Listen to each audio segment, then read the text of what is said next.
Hello guys, bersama saya lagi dalam Alright Napa Channel. Mantap dan padu. Sahabat-sahabat semua, menarik saya kongsikan bahagian ini. Kerana walaupun soalan ini pedas, soalan ini panas, tapi ya menarik untuk kita tahu jawapan daripada YB Rafizi Ramli. Dan ini adalah satu input yang rakyat berhak tahu ya berkenaan dengan isu rumah. Jadi sebelum ini YB Rafizi Ramli telah membuat jemputan kepada pemimpin-pemimpin ahli-ahli parlimen daripada PAS maupun Bersatu, namun tidak ada satupun yang berani sahabat-sahabat semua untuk datang ke program yang bakar menteri. Begitu juga dengan cyber trooper daripada pembangkang sahabat semua. Akhirnya hari ini YB Rafizi Ramli dibakar oleh seorang profesor, ya, Profesor Borjayoy. Kalau kita lihat profesor ini sebenarnya pernah dijulang oleh Walaun Tit kerana seringkali ya membuat kritikan pedas terutamanya kepada Menteri Ekonomi. Jadi sahabat semua, saya mau kita mendengar soalan yang dikemukakan dan juga jawapan daripada YB Rafizi Ramli. Jadi tanpa buang masa, mari kita tonton bersama. Kalau misalnya macam kita matlamat kita ialah kebahagiaan isi rumah. Jadi kebahagiaan isi rumah mestilah mengambil kira isi rumah dan mana kita angka-angka seperti GDP, angka seperti per capita income tak ada makna. Hari ini misalnya ekonomi kita rancak meningkat dan kita dalam pusingan ekonomi kita menaik. Kita jangka sampai 2025 mungkin 2026 kita masih menaik. Tapi isi rumah di bawah tu kata apa yang dia orang cakap ni? Dia orang tak rasa lah. Mana dia kata ekonomi menaik, kita sengsara mana? Jadi macam mana kita nak rationalize tu mana? Sebab tu antara fokus saya lah dan juga kementerian daripada awal kan, kalau saya tahu lah with all the noise, especially the political noise kan, saya faham dia tidak mudah untuk melihat fokus dan clarity in what we are trying to do kan. Fokus kita sebab itu is on household income dan juga gaji kan. Dia benda yang tak mudah sebenarnya kan, but it's precisely on that basis, Prof. Kita contohnya based on our trajectory macam Prof kata kan, we will be given the condition kita grow on average 4% per year, kemudian ringgit itu sekitar 4.5 dalam 2-3 tahun lagi, menjelang 2027 atau 2028 kita jadi high income country. Kita dah dikira negara maju, tapi the disparity in society itu yang penting. Sebab itu antara perkara yang saya buat paling awal whether the public understands it or not, is to put a focus on quarterly wage statistics. Okay. Sebab bila kita tengok quarterly wage statistic, you can see when we contextualize, negara boleh berkembang 5% lah GDP begini kan. But the fact that 50%, 50% daripada pekerja formal kita yang bergaji ni di bawah RM2,600. There's a disconnect somewhere. Jadi saya kadang-kadang ada orang kan tuduh, contohnya orang macam saya ni libertarian, tapi ada juga yang orang kata saya socialist. Sebab we are pushing to intervene in the wage setting straight away. Kerana kalau kita biarkan perkara ini dan tidak mengalih fokus kerajaan kepada menaikkan gaji, maka kita sampai bila-bila ada disconnect di antara pertumbuhan ekonomi dengan apa yang keluarga rasa kan.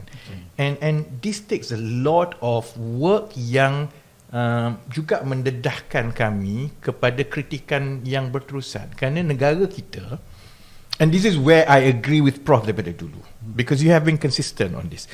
Negara kita ni terlalu taksub dengan angka pertumbuhan ekonomi dan projek yang diumumkan. Lagi banyak projek mega yang diumumkan, saham syarikat-syarikat tertentu akan naik dan itu akan menaikkan juga GDP. You know, it works dulu, tapi kita dah sampai ke peringkat yang if we continue on that model, kita boleh saja as a government focus on that. Maksudnya kita masuk bagi senarai projek besar-besar, you know, artificially try to push pasaran saham. Tapi 2 tahun, 3 tahun kesenjangan itu makin berlaku kerana keluarga di bawah masih merasakan gaji aku macam tu je. But the focus now, and I think we make that hard decision. Fokusnya ialah household income, gaji, bentuk kerja yang kita hasilkan. In the short run, orang akan marah kerana dia tak rasa excitement. Mana projek besar, mana 30 bilion sana. But unless we do that, there's no point untuk menjadi high income nation 2-3 tahun akan datang. And that's, I hope, that puts a context to whether or not we are moving towards a libertarian economy or not. Because we certainly not. There are certain sectors, especially certain decisions, especially yang melibatkan gaji ni, that we are quite left in our approach. Cuma kata misalnya in the last 2 years kita punya ini moderator lepas ni memang tak ada fungsi lah sebab Prof dah ada soalan. Bagi dia tanya. Saya ada certain things. Okay. Kalau you need to stop me, stop me. Saya rasa moderator akan tambah lagi. Okay, so thank you.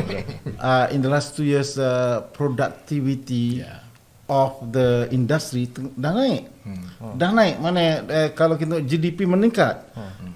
Tetapi share of income by industri merosot dari 37% kepada 32%. Jadi kalau kita melihat angka yang broad begini, kita rasa seolah-olah kita dieksploitasi oleh industri. Tapi sebenarnya kalau kita lihat industri spesifik, ada industri yang meningkat, ada industri yang menurun seperti pembinaan misalnya. Jadi ini yang menjadi isu sekarang. Soalnya kepada isi rumah, dia tak memahami aspek ini. Yang dia faham, kenapa gaji dia tak naik. Ya. Sebab tu saya ingat saya pernah menguruskan syarikat dengan Prof. Contohnya menguruskan syarikat tu walaupun konsep dia sama kan, you want to push the value semua tu, dia lebih mudah kerana kita fokus kepada yang depan kita je kan. Dalam negara dan ekonomi ni macam yang Prof kata, dia banyak sektor dan juga banyak kumpulan-kumpulan yang berbeza dan unik dengan masalah masing-masing. So let's take productivity kan. Memang betul kalau kita tengok produktiviti keseluruhan negara dia meningkat. Tapi kalau kita terjemahkan itu kepada the makeup composition of our economy, then we will be quite alarmed. Contohnya kan, 97% of our enterprises sebenarnya adalah small, medium, micro enterprises. Hanya 2% lebih saja syarikat besar kan. But this company basically drives about 50% plus of the GDP. Jadi kalau dan jumlah pekerja yang mereka employ ni lebih sedikit berbanding dengan semua syarikat yang SME ataupun yang non formal yang berniaga sendiri ni. Jadi mereka inilah yang sebenarnya ada keupayaan untuk automation, investments. Dia juga berada dalam global trade dan jadi sebagainya. Boleh tak kalau saya cakap yang kita nampak productivity ni meningkat driven by the, sebab itu the structure the economy tu is a problem. That's why orang tak rasa.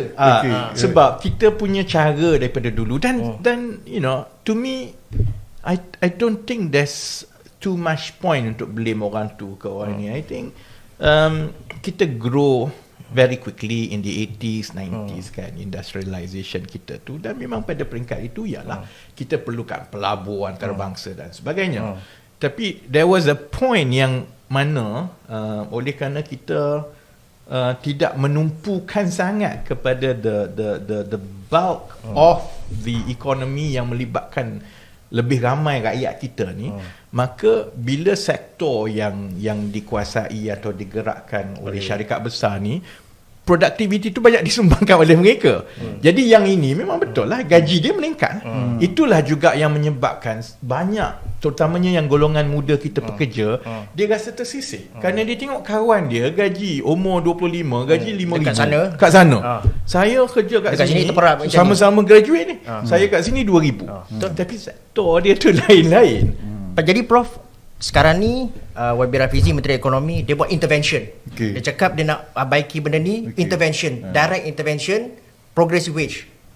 Adakah Prof setuju bahawa itu boleh menangani masalah ni? Okay. Progressive wage adalah satu effort yang bagus. Di Singapura dia dah dilaksanakan sejak tahun 2014. Tapi sampai hari ini belum selesai. Maknanya masih ada sektor-sektor tertentu yang baru mula. Misalnya janitor, tukang sapu, cleaner, Betul. baru dapat ni. Betul. Sebelum ni dia tengok dia. Kerana apa? Kerana dia dilakukan dengan memilih mana sektor yang produktivitinya tinggi. Jadi kalau mungkin yang kita tak boleh measure productivity, kita tak boleh buat. Tapi sebenarnya kita agak tertinggal, saya rasa. Kalau kita tengok sekarang ni di seluruh dunia, dia sudah mula memikirkan tentang universal wage, tentang mana gaji pasti kepada semua orang. Dan ini sudah dikenalkan di Kanada, dan mana seluruh dunia, seluruh Eropah akan menjadi standard kepada European Union punya ini. Jadi kita mungkin perlu melihat itu juga sambil yang YB sebut tadi tentang social protection. Kita boleh sekalikan ya, kerana kita nak memastikan misalnya di ada beberapa negara dikatakan bila dia perkenalkan universal wage, poverty menurun sehingga 30%. Apa pandangan YB tentang government looking universal into wage? the universal wage? Ya, dia universal wage ni universal basic income. Ya, ya, betul. Juga dirujuk sebagai universal basic income. If we have the means and Prof, I think we would go for it straight away. Masalahnya kita juga kena terima bahawa kedudukan fiskal kita ni juga parah, kan. Defisit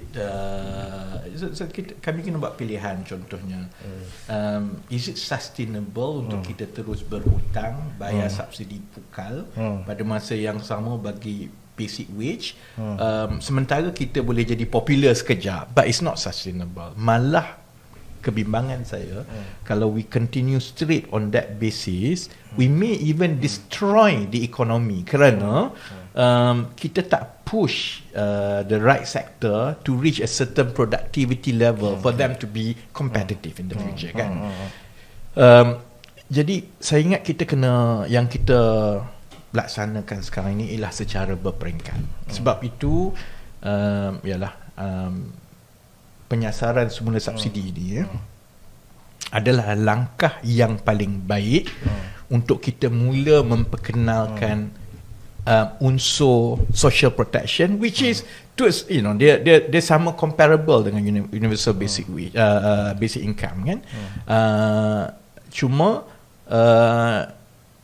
sementara kita terus perbaiki kedudukan fiskal kita, itu akan membuka lebih banyak ruang untuk kita mula memperkuatkan social protection itu. Dan at some point, sama ada kita panggil universal basic income ke, kita panggil social protection ke, jumlah pindahan tunai ataupun bantuan kepada keluarga-keluarga akan menjadi lebih tinggi dan akan membantu lebih banyak keluarga yang memerlukan. Okay, that's from social protection. Ini yang kita kata raising the floor, kan. Tapi pada masa yang sama, we can only do that kalau the economy continue to grow dan menjadi lebih kompetitif, because we need income. Dan yang ini perlulah dijana oleh syarikat kita, pekerja kita yang boleh menjana lebih banyak nilai. Sebab itu fokus kepada MSME, PMKS yang 97% ni cukup penting. Saya tahu ada penganalisa atau juru komen yang kata Menteri Ekonomi tak buat apa. Sebab tak ada apa pun. Memanglah kita tak fokus kepada projek besar. Kerana saya tak rasa dengan umum 30 bilion sana, 40 bilion sana yang akhirnya laba tu dapat kepada 40-50 syarikat ini saja akan memperkuatkan struktur dan daya tahan ekonomi kita. Fokus kita kepada yang 95% syarikat ni. Yang ini yang kita kena tolak ke atas. Tolak ke atas ini juga. Kalau tanya dia kan, tanya mana-mana syarikat kecil atau sederhana, dia nak jadi lagi besar ke tidak? Semua nak jadi lagi besar. Mana ada syarikat kata dia tak nak jadi kecil, dia nak kekal kecil. Tapi dia ada kekangan dia. Kekangan modal tu kita selalu dengar lah, modal ni. Tapi sebenarnya kekangan yang lebih besar ialah kekangan bakat. Tenaga kerja lah. Talent. Tambah dalam zaman sekarang ini yang dia mestilah ke depan dari segi teknologi, kreativiti semua kan. So tak ada talent, tak ada R&D. Tak ada dia tak ada ke depan. Dia nak buat sesuatu yang baru. Tapi nak buat sesuatu yang baru supaya produk dia tu boleh masuk ke paras yang lebih tinggi atau pasaran baru. Cost bagi dan cost untuk turunkan kan. Untuk itu dia perlukan bakat yang sesuai, yang berkelayakan. Kalau bayar gaji rendah, sampai bila-bila dia tak dapat bakat tu. Dan akhirnya kumpulan pekerja kita yang boleh menghasilkan nilai yang lebih tinggi, dia duk berebut kerja syarikat besar yang 50-60 tu. Dan itu tidak akan membantu. Sebab itu selain daripada universal basic income yang kita insya-Allah akan mula perkenalkan social protection, fokus yang sama soal gaji ini bukan untuk popular, tapi untuk membolehkan syarikat-syarikat kecil ini mula mendapat bakat yang baik untuk dia membina nilai yang lebih baik. The bigger contribution of our MSME, meaning that a more sustainable income to government in the future, and is that virtuous cycle yang membolehkan kita bergerak ke arah universal basic income as and when we can afford it. YB, saya nampak government sekarang ni play a balancing act. Macam YB kata dia ada masalah fiskal. Kita tahu government memang ada masalah fiskal. Kita pun, kalau saya sebagai rakyat bawahan, saya nak government laksanakan banyak dasar populis. Tapi kita tahu government ada limitation dari segi fiskal tu. So boleh tak Prof setuju ke government tak boleh melaksanakan banyak perkara because of the fiscal position? Terima kasih. Saya setuju, tapi maknanya kita perlu cari jalan penyelesaian secepat mungkin, kerana memang saya setuju sekarang ni kita dah mula mewujudkan satu praktis disiplin keuangan, fiscal disiplin, di mana kita nak menurunkan defisit sampai 3%. Itu bermakna kita perlu menurunkan belanjawan. Dan apa yang berlaku di Malaysia sebenarnya, kalau kita betul-betul gariskan belanjawan pentadbiran kerajaan, jumlahnya jauh sangat rendah. Dan apa yang dilakukan dalam belanjawan 2024 misalnya, kalau kita tengok Kementerian Keuangan boleh menurunkan belanjawan dia sampai 16 bilion, Kementerian Ekonomi lebih 1 bilion, kementerian lain ada yang meningkat sampai 16 bilion, 20 bilion. Jadi ini menunjukkan bahawa kita perlu balik semula melihat belanjawan itu. Belanjawan kerajaan sepatutnya belanjawan pentadbiran kerajaan. Dan sekarang ni kita sudah masukkan elemen subsidi, elemen insentif, elemen macam-macam yang menyebabkan dia menjadi gemuk, sangat gemuk, dan menjadi di luar kawalan dah mana. Kalau kita boleh pisahkan, misalnya subsidi tak masuk dalam belanjawan, jadi belanjawan kita akan menjadi kurus, cantik. Cuma masalahnya bagaimana nak menangani belanjawan. Kita ada dalam sistem Islam misalnya ekonomi wakaf, di mana wakaf adalah satu institusi yang diwujudkan untuk social protection tadi, dan dia diwujudkan dengan dibiayai oleh orang awam, tetapi perlu dimulakan oleh kerajaan. Saya nak lihat mana, nak tunjukkan contoh misalnya apa yang berlaku di Norway dengan the oil fund. Bila dia jumpa minyak, dia terus buka mana endowment fund, which is wakaf. Dan hari ini dia sudah bernilai 10 trilion. Jadi maknanya dia boleh membiayai 30% belanjawan kerajaan. Dan kita tidak terlambat untuk memulakan. Kita masih ada Petronas yang bernilai hampir mungkin 800 bilion. Kita ada Khazanah, kita ada PNB, kita ada banyak lagi. 40% syarikat tersenarai di Malaysia adalah syarikat milik kerajaan. Mengapa tidak kita secara beransur-ansur pindahkan itu ke dalam tabung endowment tadi, macam tabung wakaf? dan kemudian itu diuruskan secara profesional macam EPF. EPF is doing very well, dan kemudian hasilnya akan digunakan untuk membiayai program-program social protection. Jadi kita tak usik prinsipalnya, and because of that dia akan menjadi sustainable untuk jangka panjang. Lebih ekonomi wakaf. Ialah okey. Dia kalau contoh dari segi syarikat-syarikat yang banyak tersenarai, syarikat besar tu, dia memang sudah milik rakyat. Contohnya Maybank, Sime Darby, semua tu di bawah permodalan PNB. Dan PNB ini dibiayai oleh amanah saham yang memang milik rakyat biasalah. Begitu juga yang CIMB, Tenaga, kita ada EPF yang memang dimiliki oleh rakyat melalui caruman mereka kan. Jadi saya ingat ada dua kumpulan syarikat besar lah yang tidak dipunyai secara terus oleh rakyat macam itu. Satu ialah Petronas milik negara, satu lagi ialah Khazanah yang dimiliki terus kan. Petronas ni sebenarnya memang sudah pun menyumbang kepada endowment fund itu. Endowment Apa fund, nama dia tu? Kumpulan Wang Amanah Negara. Kumpulan Wang Amanah Negara. Kuan. Yang hari tu ada. Yeah. Jadi saya ingat saya lah kan, Kuan ini tidak pernah disentuh Masa COVID dulu tentulah. sehinggalah COVID. Okay. Jadi saya tak ingat lah Prof berapa jumlah terkumpul sebelum disentuh. Beza dia ialah Kuan ini saya tak tahu in details. Dia ada akta, dia lah akta Kumpulan Wang Amanah Negara kan. Kuan ini tidak dari segi tabung itu dia tidak dilaburkan secara rancak seperti sovereign fund macam Norway.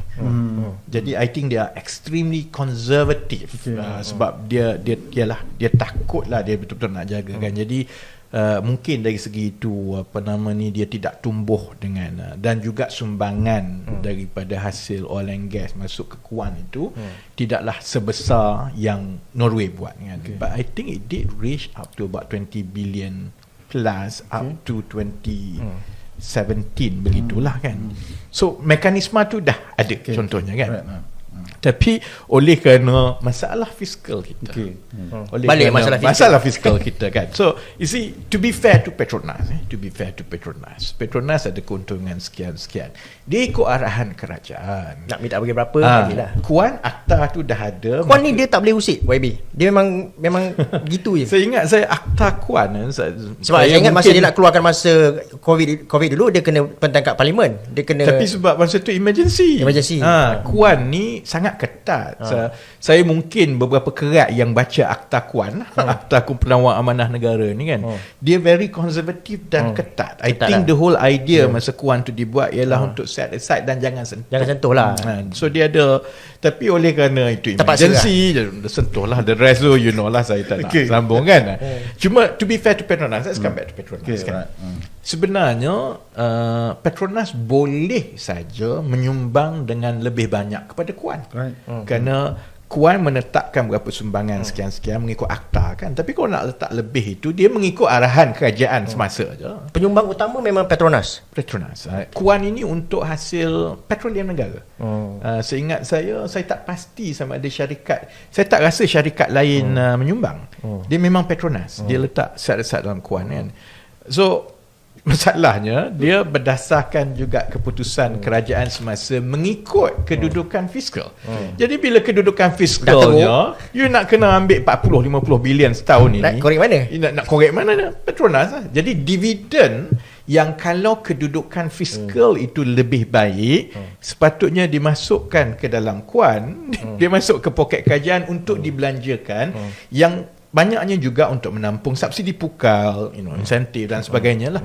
Sama juga dengan khazanah lah. Dari segi itu kan, khazanah dimiliki kerajaan. Kerajaan boleh saja buat keputusan untuk meletakkan di dalam Kuan contohnya, tapi akta tu kena ubah dan sebagainya. But so I think we have that flexibility. But we have to fix first. And fixing the government's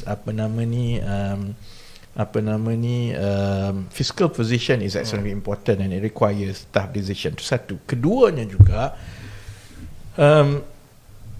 sovereign fund yang macam Norway tu ada, fungsi dia tu lebih kurang sama macam PNB, because they are very equity driven tau. Dia melabur di seluruh dunia semua kan, sovereign fund kan. Whereas Kuan ini ialah tabung yang konservatif untuk kita set aside kan. Jadi kalau kita nak buat sesuatu seperti itu, maksudnya kerajaan kena buat keputusan adalah adakah kita nak mengubah akta Kuan itu untuk mewujudkan satu lagi fund yang trade actively dalam equity market seluruh dunia. But for that to happen, maknanya wang amanah daripada petroleum itu akan terdedah kepada untung rugi. If we can manage it so well seperti Norway, then it will go up. Tapi dia juga terdedah kepada kerugian lah. So I think itu yang the principle yang semasa Kuan ditubuhkan itu untuk protect daripada. So, but these are all to me decisions yang mana-mana kerajaan boleh buat, provided we put the economy on the right track terlebih dahulu. So all the other decisions tu are academic unless we fix this. Once we fix the fiscal situation, growth is better, disparity is managed, you look after other social protection, then actually how exactly we want to manage the extra that we have, that's open to. So the key is baiki fiscal, and then the rest macam fund ni basically akan naik. Cuma Prof, saya ada terbaca Prof punya kritikan kepada ekonomi madani, yang mana bila saya baca Prof ada kata mungkin kerana tidak adanya elemen seperti wakaf ni, maka ekonomi madani mengikut kerangka MF. So sekarang ni selepas YB Rafizi bagi jawapan tentang keadaan wakaf dan juga fund kita ni, adakah Profesor masih berpegang kepada pandangan tu ataupun sudah berubah ke macam mana? Kongsikan apa? Terima kasih. Selama lebih 60 tahun ekonomi Malaysia sebenarnya berkembang bergantung kepada FDI, Foreign Direct Investment. Jadi kalau kita ukur sebenarnya Foreign Direct Investment dengan kadar pertumbuhan, dia selari sebenarnya. Dan pada masa-masa apabila FDI mogok tak datang, kita slow. Dan sekarang ni kita at the crossroad. Nak pilih mana satu? Maknanya adakah kita masih nak bergantung kepada FDI? Sebab selagi kita terus bergantung kepada FDI, selagi itulah ekonomi kita menjadi, kita kata goncang lah, vulnerable. Maknanya macam YB sebut tadi, kita bergantung kepada beberapa syarikat itulah untuk memajukan naikkan ekonomi negara kita. Jadi mana contohnya aspek pekerja asing pun adalah di bawah mana kuasa mereka juga ni sebenarnya. Jadi saya rasa kita perlu mengubah arah. Dan kalau kita bandingkan dengan antara Singapura dengan Hong Kong misalnya, Singapura maju berasaskan FDI dan tengoklah growth rate mana lebih rendah daripada kita. Kalau kita tengok Hong Kong, dia maju dengan menunjukkan keusahawanan dan kemahiran pekerja, dan dia lebih stabil dari segi itu. Dan mungkin kita perlu kaji yang tu mana sebenarnya opportunities there. Kayak macam kita accept 70% of our workforce tidak ada kelayakan, sehingga mereka dianggap sama ada kurang mahir ataupun semi skill saja. Dan mereka memerlukan perlu meningkat maknanya. Dan kita boleh gunakan misalnya progressive wage sebagai carrot. Kita kata if you want an annual increment, you must go for this training, you must increase your skill, so that mana kita bawa dia bersama naik secara paksa. That's the idea of progressive. Alright, okay. It's conditional on employee upskilling. Alright, alhamdulillah, that's good. So I mean, kalau saya boleh tambah sedikit yang Prof sebut tadi kan, sebenarnya the split between FDI dengan domestic direct investment sebenarnya lebih tinggi sebelum ini berbanding 10 tahun yang lepas. Malah kalau kita tengok the investments into the economy kan. Tahun 90-an dulu sebenarnya peratusan DDI itu jauh lebih tinggi daripada sekarang. Betul lah, dia berkait. Bila ada FDI maka DDI will come jugalah kan. Dan itu sebenarnya cabaran yang kita perlu pivot sekarang lah ekonomi kita. Saya setuju bahawa kita tak boleh bergantung sepenuhnya kepada FDI. Malah kelangsungan daya saing ekonomi kita sebenarnya banyak juga bergantung kepada kebolehan kita unlock domestic direct investments ini supaya dia menghasilkan kerja yang lebih bergaji tinggi dan sebagainya. Kalau tidak, kita always depend kan. So that is a challenge kerana over the last 10-15 years DDI punya share of new investments itu semakin menurun sebenarnya. Sedangkan we don't lack capital. We have kan. Jadi itu antara perkara yang ialah kita kena navigate, because especially bila kita bercakap tentang high value, high growth industry ni, ialah banyak teknologi ni dia datang daripada negara-negara maju atau syarikat-syarikat besar jugalah. Cuma yang kita cuba selaraskan, align sekarang ialah dalam bidang-bidang ini sementara ada pelaburan besar daripada luar negara, tetapi the spill over itu goes at every value chain yang melibatkan domestic direct investment. Then you build the industry, sebab bila FDI masuk, dia tak boleh survive on its own. They have to build a complete value chain around Ada it. ekosistem. Ada ekosistem dia. To be fair, dulu terutamanya dalam sektor E&E lah, semiconductor, electronics, kita lebih berjaya dalam tahun 70-an, 80-an, 90-an untuk menghasilkan value chain itu. Kebelakangan ini dia spill over tu dia hanya di situ juga kan. Jadi sebab itu contohnya kenapa salah satu daripada sektor utama yang kita masukkan di dalam penstrukturan semula ekonomi adalah pertanian moden. Sebabnya ialah FDI itu mungkin masuk banyak, 3 bilion, 4 bilion, tapi oleh kerana sektornya itu adalah sektor berteknologi tinggi, nilainya 3 bilion tapi jumlah pekerjaan yang diwujudkan 50. Lepas tu 10 orang itu pakar daripada luar negara, tinggal 40. Dan 40 itu mungkin ialah yang lapisan gaji rendah semua kan. Berbeza contohnya dengan pertanian moden. Kalau pertanian moden itu dapat dihasilkan di banyak lagi tempat, saya bagi a simple back of the envelope calculation kan.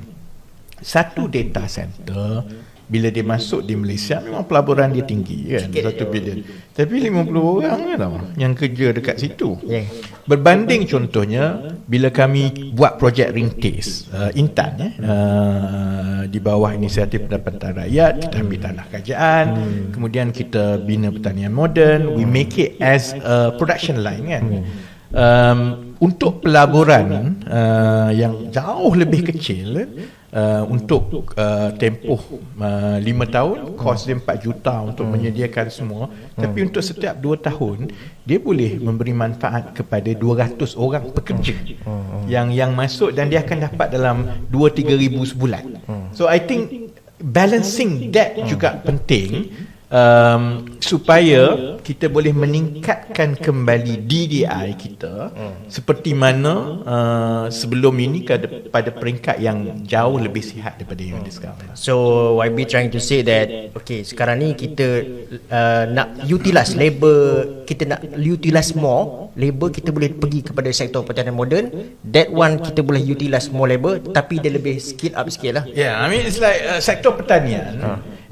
This is the balance that we have to do lah. Contohnya ialah kita bercakap pasal high growth, high value dan sektor-sektor yang bernilai tinggi. Betul, dari segi kita perlukan teknologi itu untuk kita push di ekonomi. Tapi kita juga tak boleh lupa bahawa job creation itu besar kemungkinan lebih kecil sekarang berbanding dengan dulu. Sebab itu kita tak boleh lari juga daripada sektor-sektor yang lebih bersifat domestic investments yang ada spillover effect and job creation yang lebih sustainable untuk rakyat kita. So I think that balancing, sebab itu kalau orang selalu tanya, yalah, orang selalu kritik saya, Prof, kan, apalah tak ada plan besar. It's like, you know what, because plan besar, you buat projek 50 bilion, kalau semua pekerja construction pekerja asing, kepakaran negara asing, berapa banyak sebenarnya job creation yang akhirnya sampai kat kita? Artificial. Jadi sebab itu I don't mind kalau we take slightly longer route, so long as kita fokus on perkara-perkara that makes a difference. Cuma masalahnya benda macam ni tak seksi lah, sebab dia tak ada pengumuman besar, dia perlahan-lahan. Tapi job creation, wage level, at the right wage, these are all to me yang membezakan pendekatan ekonomi madani sekarang berbanding dengan yang lain. We could have taken a shortcut, but I don't think dia akan memuaskan hati pemerhati macam Prof. Dengan pendekatan YB ni kan. So berapa lama kita boleh nampak hasil ini, orang boleh rasa job creation tu nampak wujud? Berapa lama kita akan makan masa? This is where yang Prof mungkin ingat saya libertarian lah kan. I don't think government's job is to really provide sepenuhnya segala-galanya. It's not sustainable. Tapi tugas kerajaan ialah memberi fokus and policy signaling and creating the impetus for something good to happen.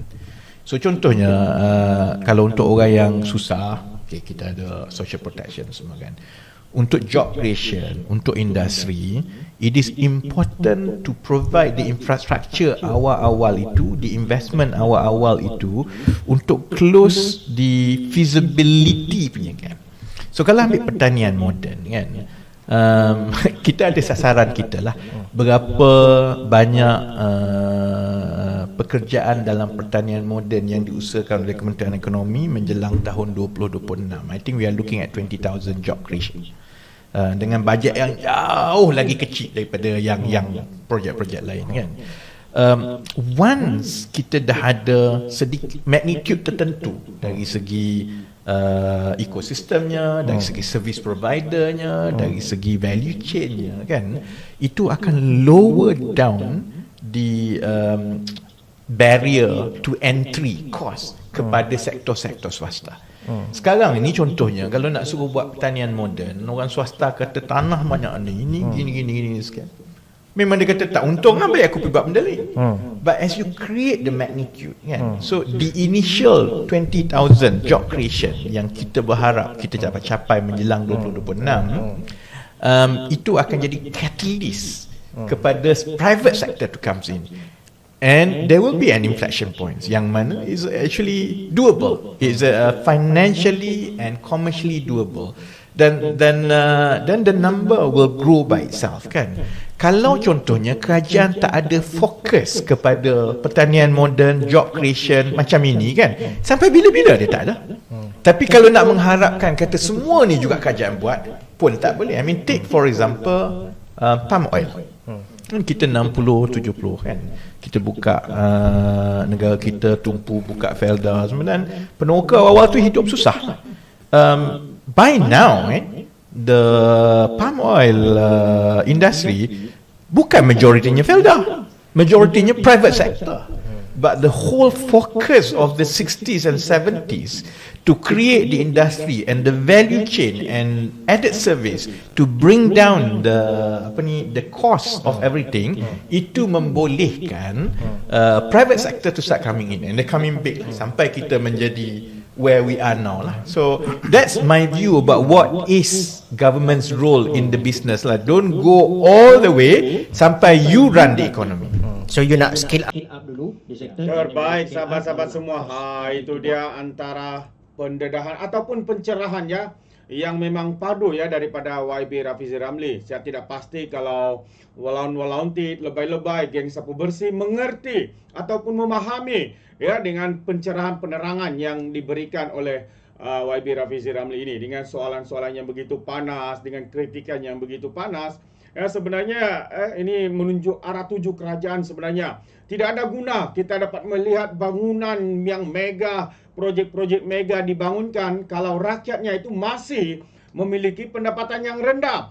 Ya, sebab yang makin kaya itu mereka yang kaya, yang sudah kaya, tetapi bagaimana dengan rakyat? Jadi ini yang menjadi fokus ya sebenarnya, bahwa apa yang menjadi keutamaan sekarang ini adalah utamakan baiki fiskal, baiki pendapatan negara, dan akhirnya apabila semua itu dibaiki, dia akan boleh disalurkan kepada rakyat, khususnya seperti projek yang baru dilaksanakan oleh YB Rafizi, yang akan ya dilaksanakan itu gaji progresif, IPR dan sebagainya. So ini adalah usaha membantu direct kepada rakyat di luar sana, dan yang mendapat keuntungannya adalah rakyat.